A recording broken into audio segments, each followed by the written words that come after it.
সরকারি প্রত্যেকটা অফিসে যাবেন, দেখবেন বিএনপি ছাত্রদল যুবদলের অত্যাচারে অফিসের কর্মকর্তা কর্মচারীরাও ঠিক মতো অফিস করতে পারে না। আমি আপনাদেরকে কিছু কথা বলে যাই।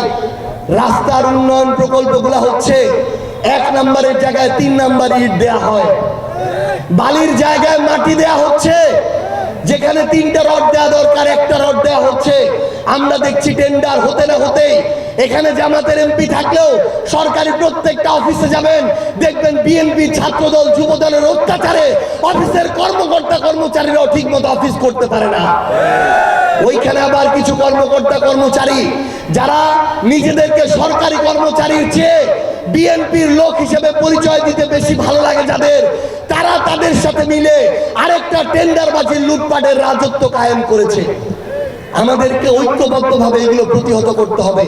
মনে রাখবেন, জুলুম যদি শুরু হয়, তার বিরুদ্ধে যদি প্রতিবাদ না করেন, কথা না বলেন, টেনে না ধরেন, সেটা এমন এক পর্যায়ে যাবে যেখান থেকে ফিরে আসার আর উপায় থাকবে না।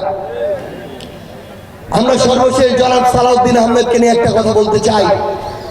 আমরা মনে করতে চাই যে তাকে ভারতে পাঠিয়ে দেওয়া হয়েছিল, আমরা মনে করতে চাই তিনি জুলুমের শিকার ছিলেন, আমরা মনে করতে চাই তারেক রহমানকে ইচ্ছার বিরুদ্ধে দেশের বাইরে পাঠানো হয়েছিল, আমরা মনে করতে চাই তিনিও 17 বছর কষ্ট করেছেন।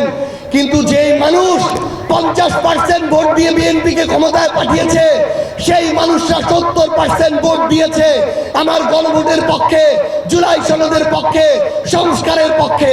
যেই আদেশের ফলে বিএনপি নির্বাচিত সরকার হয়েছে, সেই আদেশের ফলে যেই গণভোট, সেই গণভোট নাকি অবৈধ, সেই গণভোট নাকি অসাংবিধানিক। আমরা জনাব সালাউদ্দিন আহমেদ এবং জনাব তারেক রহমানকে শুধু একটা কথা বলতে চাই, এক মায়ের যদি একসাথে 2 যমজ সন্তান হয়, এক সন্তান বৈধ আরেক সন্তান অবৈধ, এটা কোনোদিন হইতে পারে না।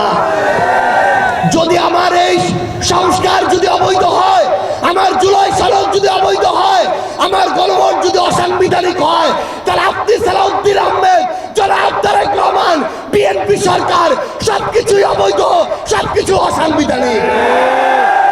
স্পষ্ট বার্তা দিয়ে যাচ্ছি, আপনার যদি গণভোট বাস্তবায়ন না করেন, জুলাই সনদ বাস্তবায়ন না করেন, আগামীর বাংলাদেশে বিএনপির এই গাদ্দার রাজনীতির কবর রচিত হবে ইনশাআল্লাহ।